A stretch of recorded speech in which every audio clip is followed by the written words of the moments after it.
As vanguardas foram os movimentos de ruptura com a tradição imposta pelo movimento classicista. E por quererem estar sempre à frente do seu tempo, elas não respeitaram as tradições, causando uma ruptura com o movimento clássico, que preserva veemente a tradição e imitação de tudo aquilo que o mundo real apresenta.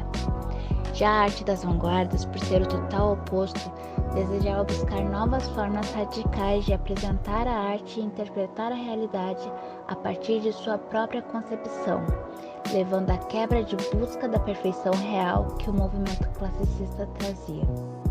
E por conta destes princípios que as vanguardas trouxeram tantas polêmicas para a época. O manifesto basicamente dizia que era necessário esquecer o passado, enterrar o passado e deixar ele somente nos museus. Sendo assim, a partir daquele momento, a única direção era o futuro. Por estarem muito envolvidos com as máquinas, eles não verão mais beleza na arte grega. Tanto que dentro do futurismo surgiu a frase que diz: "O motor de um carro é mais belo que a arte grega". Dentro das características, temos a exaltação do progresso nas máquinas. Os primeiros futuristas tinham uma crença tão grande na exaltação das tecnologias que diziam que eram a favor das guerras, pois somente os sobreviventes das mesmas eram os mais aptos para os avanços tecnológicos que viriam a acontecer. O futurismo, dentro das artes plásticas e literatura, vai trabalhar muito com a ideia de movimento. E para dar essa ideia, eles usam muito a sobreposição de imagens. No futurismo, a propaganda era o principal meio de comunicação. Nas poesias era possível encontrar o uso da linguagem onomatopeia, que nada mais é do que o uso de sons. Neste movimento também era pregado o extermínio da síntese com substantivos dispostos ao acaso, emprego de verbos no infinitivo, abolição do adjetivo e do advérbio, uso de dois substantivos e desprezava a pontuação, lutando em favor do verso livre, deixando a gramática de lado.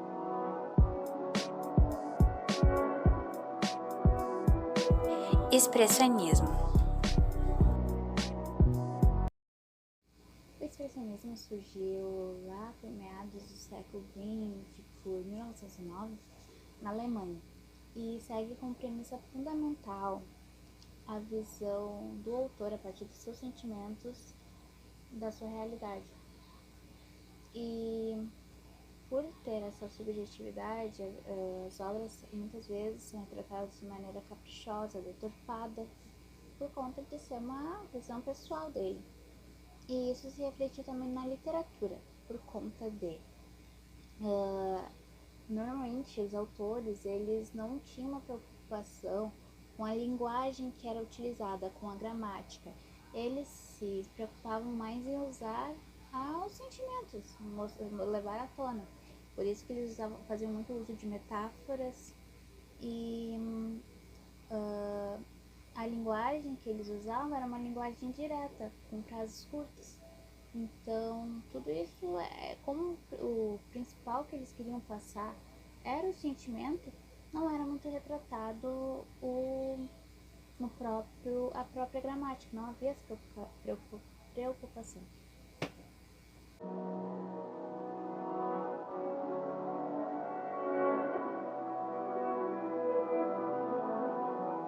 O movimento cubista nasceu na França no ano de 1907, por volta de 1907. E esse movimento buscava quebrar aquele padrão de ver o objeto da maneira tradicional. Por exemplo, eu olho um celular para ele de frente e vejo a tela, vejo os botões que tem na frente, mas eu não olho ele atrás.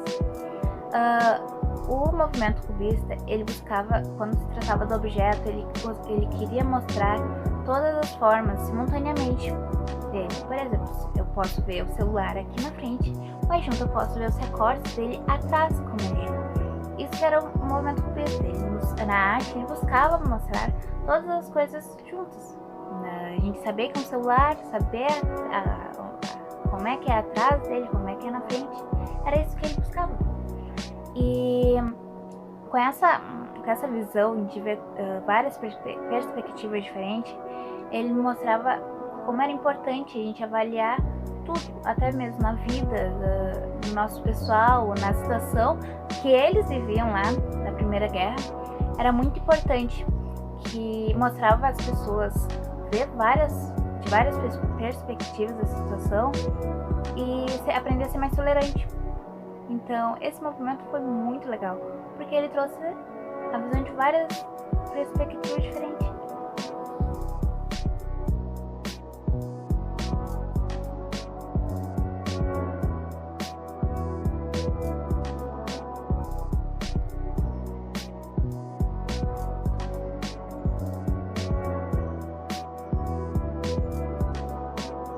Literatura, nas artes plásticas, nesse movimento, assim como eu falei antes, por exemplo, nas artes plásticas, o movimento queria trazer várias perspectivas diferentes de uma mesma paisagem, de um mesmo objeto. Então, no conjunto da obra, no final, era muitas vezes irreconhecível o objeto, mas tinha todas as visões, as perspectivas que o autor queria passar. Já na literatura, era muito comum, muito importante o senso de humor ali. Em vários poemas, textos escritos no cubismo, era muito presente o senso de humor. Também a linguagem do tempo verbal eles não tinham a obrigação de cumprir com se esse poema está no presente, eu vou continuar no presente. Não, muitas vezes o eu passava do passado para o presente para o futuro, no mesmo poema. E era muito interessante, muito legal, por causa que os poemas, muitos deles eram, ao invés de ter a organização normal das estrofes, linhas por linha, eles eram organizados de uma forma onde formasse um desenho. Então, é o único movimento que mostra isso nos poemas. É muito interessante isso. E eles sempre, até nos poemas, eles querem passar várias perspectivas diferentes. Tem um poema que é Hipismo, se eu não me engano o nome, onde ele passa isso. Ele passa a visão das mulheres que estão tomando chá, tem da menina que está ali, tem o dos cavalos correndo. Então, em um mesmo poema, ele passa várias perspectivas de uma mesma paisagem, do que está acontecendo naquele momento. Então, o movimento cubista era isso, ele mostrava as perspectivas simultaneamente. O dadaísmo pode muito bem ser dito como movimento ou a arte da zoeira. Conhecidos por serem irreverentes, os precursores do movimento queriam trazer à tona o questionamento dos valores impostos e mostrar que a noção que temos de arte já é um grande recorte, pois ela desde cedo é influenciada pelas instituições, igreja, e pelas organizações de poder, política. E mesmo com toda a chacota que envolvia o movimento, ainda assim trazia uma crítica social direta ao movimento fascista presente na época. Através de sua arte, eles tinham como objetivo romper com a sacralização da arte imposta pelo movimento clássico, isso é, romper com a ideia de arte como algo sagrado, e mostrar uma arte diferente.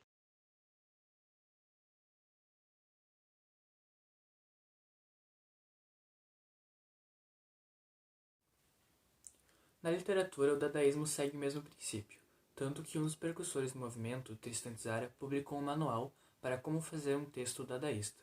No manual, Tristan explica que é necessário recortar palavras de um artigo de um jornal.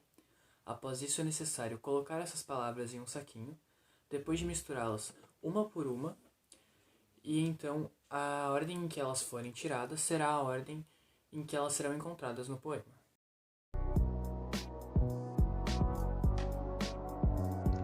O início do movimento surrealista ocorreu com a publicação do Manifesto do Surrealismo, escrito por André Breton em 1924, onde foram apontados os princípios básicos do movimento surrealista, que eram a ausência da lógica, o resgate das emoções, a exaltação da liberdade de criação, o impulso humano, a adoção de uma liberdade superior, entre outros.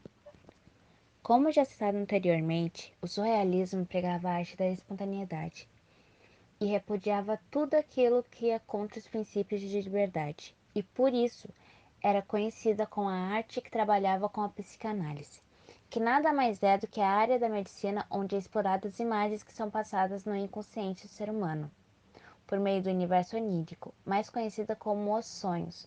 Mas por que essa arte é baseada nos sonhos?